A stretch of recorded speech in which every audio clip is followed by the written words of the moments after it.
Hi, I'm Melanie Guranlick, and this is Vanity Fair. I'll be reading from the October 2025 print edition of Vanity Fair Magazine. The first story is Bruce Almighty. When Emma Hemming married one of the world's most famous movie stars, an alpha male with a wink to beat them all, she didn't imagine the face that would ultimately befall either of them.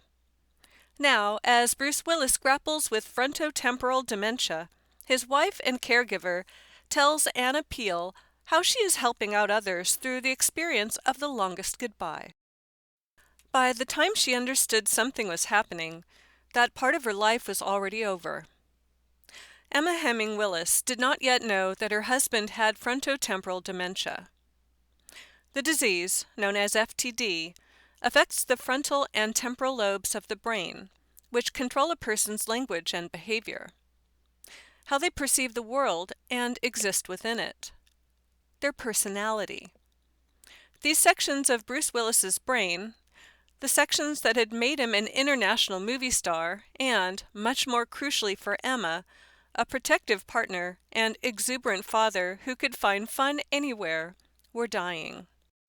What Emma knew was that Bruce had changed. At first, she thought maybe it was just the kind of dwindling that happens in a long-term relationship. Eventually, she became alarmed. Emma remembers this mystery that was foisted upon her. What is going on? This is not the person that I married. Something is just so off. And I just couldn't figure it out. Emma, 49, is sitting in her friend Fran Gold's Beverly Hills backyard as she recounts these events. It's a hot July day, 2 months before the release of her book, The Unexpected Journey. And Emma is impeccable in jeans, a striped Zarina shirt, and Oliver Peoples bifocals she's still getting used to. She tripped on Gold's front stairs. The former model has the kind of posture that allows her to appear erect even when she leans onto a pillow with her chin resting on her left hand, which bears a textured gold band, a gift from Bruce for their 5th anniversary, in place of her engagement and wedding rings. Gold keeps coming out to refill a pitcher of what she calls cranberry spritzer, a non-alcoholic secret recipe that appears to be cranberry juice and seltzer. She doesn't say it, but Gold is clearly also checking on her friend throughout the interview. In 2022, her own husband, Paul, a musician, died from complications related to early-onset Alzheimer's, a more common form of dementia that impacts memory. Gold was connected to Emma in 2021 by their mutual friend Robert Kraft. Not the New England Patriots owner, but a record producer and songwriter Bruce met at a show in New York in 1980 during his bartending years. Bruce slept on Kraft's couch the night before his audition for Moonlighting. Before she was able to get the horrible answer to the question of what was going on with Bruce, Emma was worried Bruce was becoming a person she no longer wanted to be married to after more than a decade, or that maybe he just didn't love her anymore. I felt like my marriage was crumbling, Emma says. She considered divorce. Life with Bruce, their romantic, beautiful story, had been a relief, a break from the effort and pressure of all that happened before she met him. The whole world knows about Bruce Willis. It knows far less about the woman who has become his caretaker, and in doing so, become a voice for the impact of something that will eventually affect us all, the inevitable time when we can no longer care for ourselves.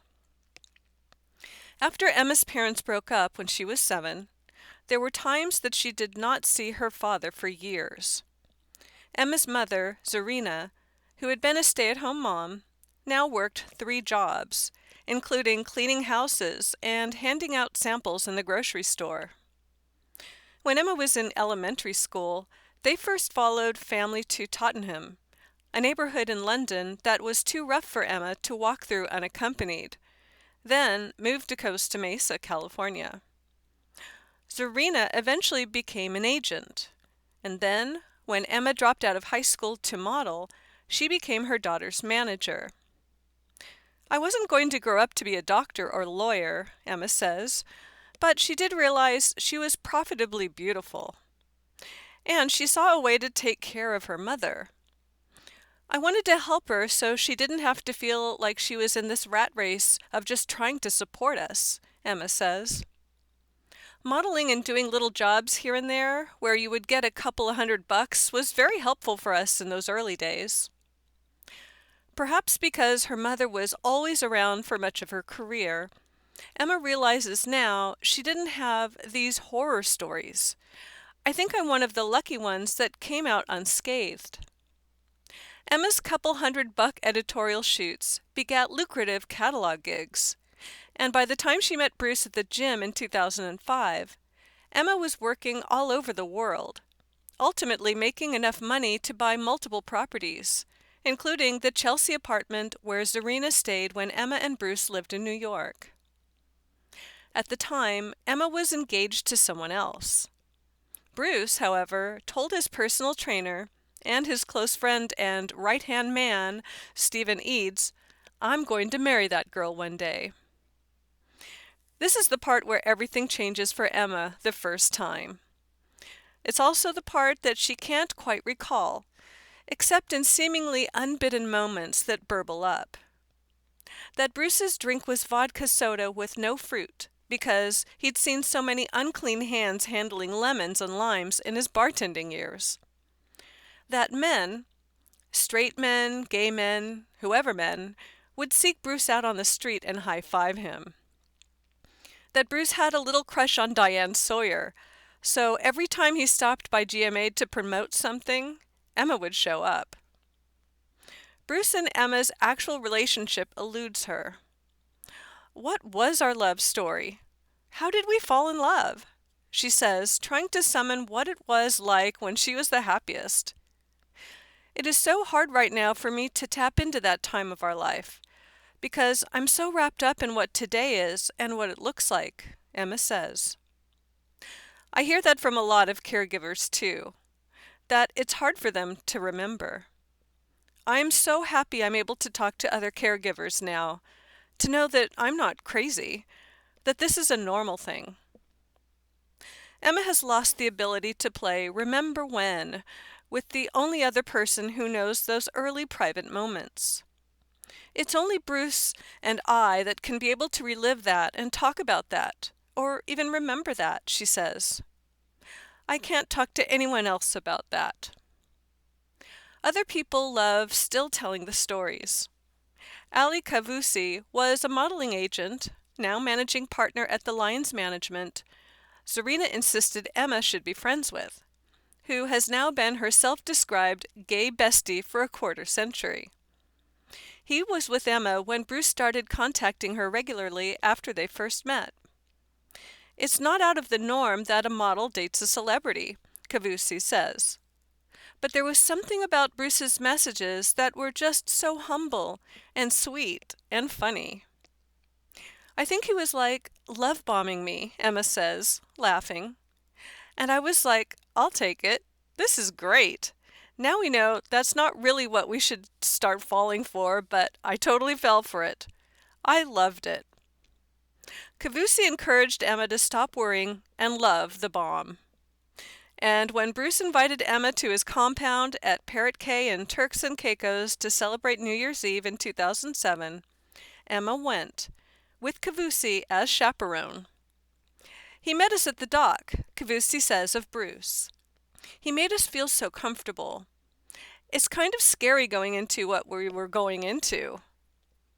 Bruce's 3 daughters from his marriage to Demi Moore were there, as were Moore and her then-husband, Ashton Kutcher. Emma and Kavusi were told to put on bathing suits and head to a party at Donna Karen's house next door. Over the trip, Bruce kept asking the chef to make Emma and Kavusi fried chicken so they had enough to eat. When they went out on the water that first day, Bruce repeated this mantra to Kavusi, "I'm gonna marry her." 2 years later, he did. It was a small wedding at Parrot Cay. Moore, Kutcher, and the kids, Zarina, Kavusi, Eads, Kraft and his wife, and 2 other friends of Emma's with their spouses. Kraft and Kutcher were dispatched by golf cart to pick up Keith Richards, then still in his Stoli and sun-kissed era, to play during the sunset ceremony. It was super romantic, Kraft says. He had found a soulmate. She had found the guy that was going to save the world. Emma says she doesn't know what made Bruce know instantly that he wanted to marry her. He can't tell her now. Emma says Bruce's condition takes away the ability to communicate properly with words, though she declined to discuss the specifics of his present state. As Kraft says, their partnership transcends the verbal. We connected so easily, Emma says. It was so effortless.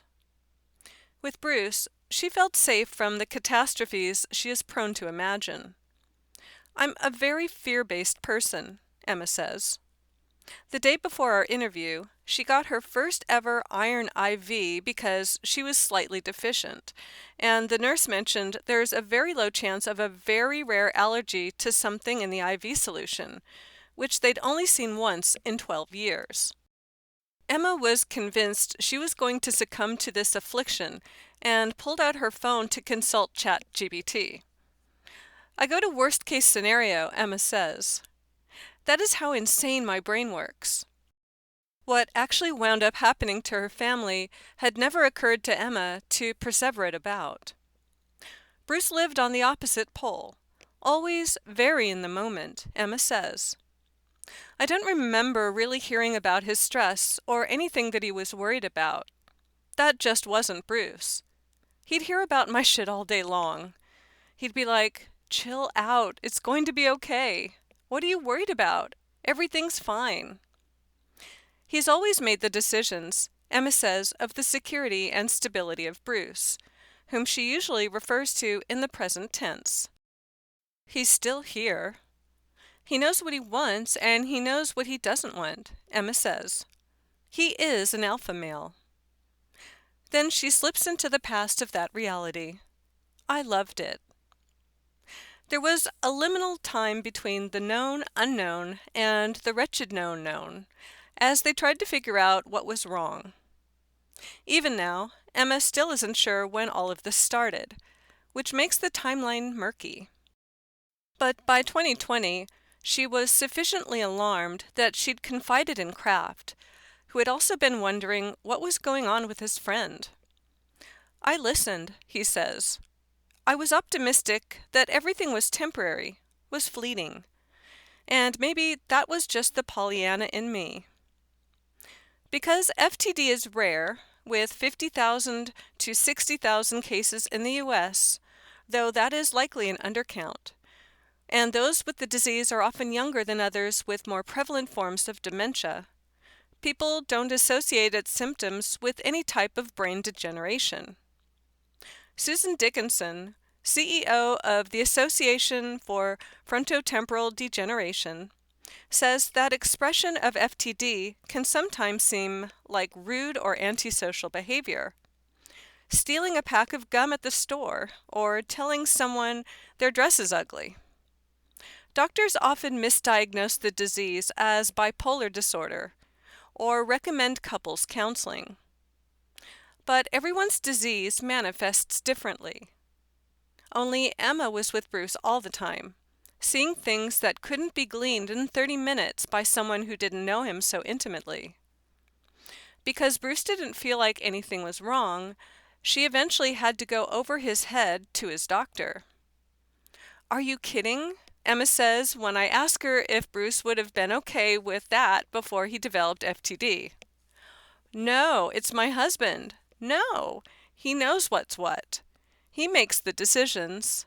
He's the one. Besides Kraft, Gold, Bruce's doctors, and the family, Emma kept everyone away, desperately trying to protect her very famous husband's privacy, something she now recognizes might have been her own stigma around a disease she had never really thought about. But when she was alone, Emma's life was derailed. She had no idea what was going to happen next.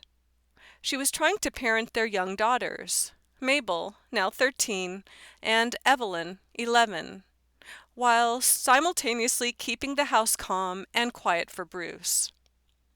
Emma was doing everything herself, trying treatments, making appointments, grasping for any kind of problem Bruce's symptoms could be attributed to that might have an answer. She wished she would be diagnosed with a benign brain tumor. It is the kind of hope one only has when things are well and truly fucked, but a possibility that might mean this could be reversed, and things could go back to how they were. Early on, Emma was also afraid to share what was happening with anyone. It felt like that would make it real. I was very angry, very upset, very sad, Emma says. It was really hard for me to just separate what I was so pissed at and who I was pissed at. I just wasn't in a good state of mind, and it wasn't good for Bruce, it wasn't good for our children, it wasn't good for anyone, especially not me.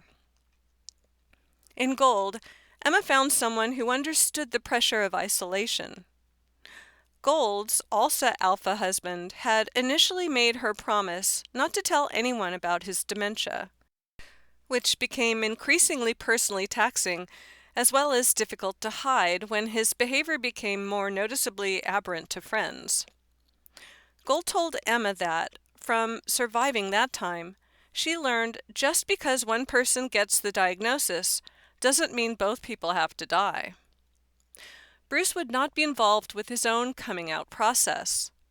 He and Emma did not yet know this, but the part of his brain that controls self-awareness was deteriorating. Bruce will never understand what happened to his brain. In March 2022, after doctors recognized Bruce's aphasia, a difficulty with communicating and processing language, his family put out a statement. Quote, "To Bruce's amazing supporters, as a family we wanted to share that our beloved Bruce has been experiencing some health issues and has recently been diagnosed with aphasia, which is impacting his cognitive abilities," read the post, signed by Emma, Moore, and their daughters. As a result of this, and with much consideration, Bruce is stepping away from the career that has meant so much to him. People criticized the decision to have let Bruce continue making movies until that point, which he had done in those last few years with the aid of an earpiece feeding him the dialogue. Filming had been Bruce's decision, Emma says, and one unimpeded by any diagnosis. When someone wants to work, she asks, how do you stop someone from working? With everything she knows now, Emma is glad Bruce kept acting. He loved what he did, she says. I'm happy that he was able to do it for as long as he was able to do it. Bruce could still hold a movie with a glare or a smirk, and stop you dead barely matters what the words are Bruce Willis one-liners. This ability to find what Emma calls cracks of light, another is the fact that she and Bruce never argue anymore, has been hard-won. The moment that still traumatizes her today is when Bruce's doctor finally informed them, in November 2022, that Bruce had FTD. There's nothing we can do, they were told.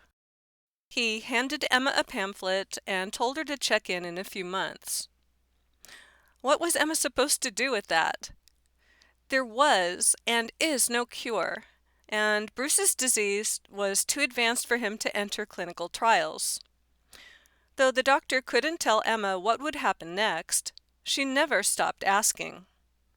She says the doctor didn't suggest any resources to learn more, or experts to consult on how she could make their lives better. The doctor didn't recommend Emma seek mental health care, or join a support group, or get caregiving assistance. He had no guidance about how to stay sane enough to take care of this new iteration of her family. How do we do this? Emma thought. How do we protect Bruce? How do we protect our family? How do I protect our young girls in this? It was like the worst of the worst. It was really a terrible time. I didn't know that you could ask for help. There's so much guilt when you're thinking that, no, I have to. This is my duty. I must.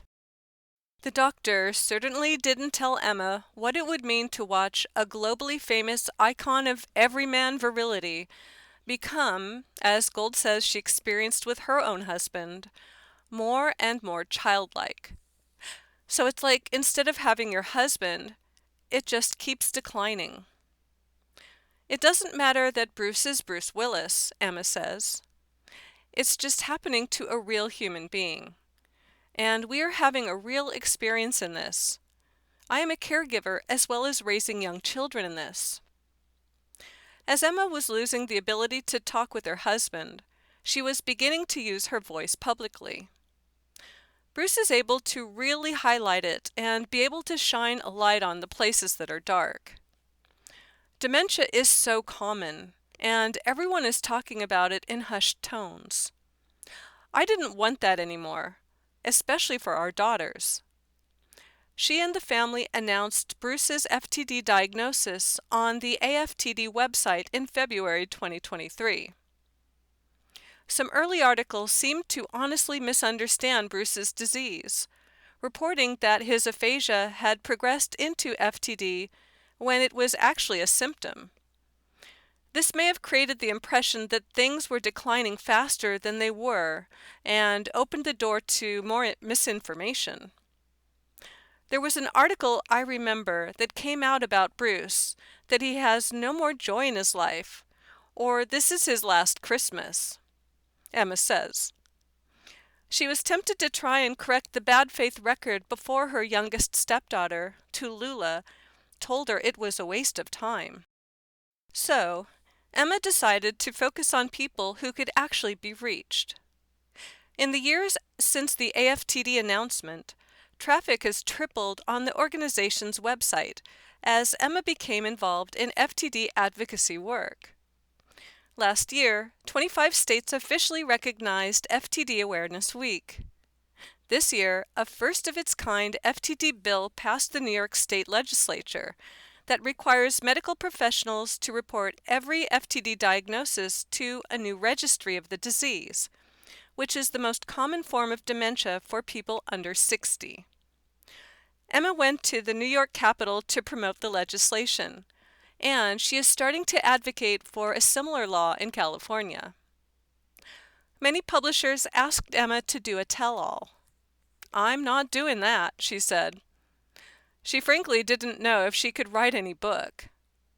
Then, around Christmas 2023, Maria Shriver, who runs the Penguin Life imprint The Open Field, reached out about a pitch she'd seen from Emma's literary agents at CAA, unbeknownst to Emma. Emma was clear about what she would and would not say. "This is where I'm comfortable. This is where I'm not comfortable," she told Shriver, who said, "Do what you want. I want your book. I want to do this with you." Emma researched and wrote all of The Unexpected Journey in 6 months with co-writer Michelle Bender, with whom she now texts every day. The book uses Emma's story as a bridge to advice from the many experts she repeatedly stresses she is blessed to have the resources to access. It presents dense medical information in a legible way and features advice on everything from what not to do around people with FTD, wear black because the person can process the darkness as a whole and think your head is floating, to specific language to use for children, well-meaning but annoying friends, and people who say, "Let me know if you ever need anything." Emma does. She has a list to give you if you ask. One thing Emma's book does not cover in detail is the inevitable conclusion. The publisher asked about it, Bender says, but Emma's not there, so you can't even wrap your brain around it. Everything in the book, Bender says, was rooted in her experience. So if she didn't have that experience, we weren't going to put it in. Emma does write that she's learned the average life expectancy for people with FTD is 7 to 13 years after symptoms begin to develop. Emma specifically alludes to that future only in what it might mean for research. She supports families donating their loved ones' brains to science in pursuit of an eventual cure. When I asked if she felt comfortable with brain donation when the subject was initially broached, she says, "It's a lot to take in. It was a lot to learn, but I feel like I'm happy that I did." Emma acknowledges the obvious. I mean, because you're talking about brain donation, you're also talking about it after the person is gone, and that's just a hard pill to swallow. When the time comes, or whenever she asks me anything, or she needs my help or support, I'm there, Gold says. But we haven't gone down that road of, what about when he's gone? That's why they call it the long goodbye. In a lot of ways, he is gone, just like my husband was gone. It's like he's there, but he's not the man I married. For Emma, this is a whole different Bruce than the man she married. Which means Emma is now Bruce's caregiver. Though hiring and overseeing a team of professionals who take care of many of the medical responsibilities she used to handle alone has allowed Emma to be his wife again. I ask what it's like to be Bruce's wife without him being able to be her husband. "It doesn't even feel like this husband and wife thing," Emma says haltingly, the muddle of putting a name to the love within this horror momentarily breaking her steadiness. "We're almost past that. I don't know what you call this, but it's something else. I just feel very connected to him, and I don't know what that label would be. It's just deeper," she concludes, finding the words. "He's my person." Emma has secured a home near their own where Bruce lives with professional care. Now Mabel and Evelyn can make noise and have friends over at the main house and be kids. They, of course, also spend time with their father. Bruce was always wanting them to have fun and have big lives, and he just wants them laughing, Emma says. And she wanted to give everyone in her family a space where they can be as comfortable as possible, including Bruce. What about herself, though? "There's plenty of things that I try to do for myself, but I am always thinking about Bruce," Emma says. "He is never off my mind. Because of that, I think it's just easy for me to remain in just the sadness and the grief, and just all of it." "Bruce has his own way of communicating to us that no one else would be able to understand," Emma says, finding a crack of light. "He knows who she is. They hold hands and smile at each other. They cuddle and watch TV. They just exist." "This is not what I would want for him," Emma says. "This is not what he would want for him. No one would want this for them." But, she says, Bruce is still in the moment. He's still as present as when she first met him, just with everything else stripped away. "I can sit there and just all-encompassingly love him," Emma says, "who he is today." That story was Bruce Almighty by Anna Peel. That concludes today's readings from Vanity Fair. This has been Melanie Guranlick for Vocal Point, home of the Georgia Radio Reading Service. Thank you for listening to Vocal Point.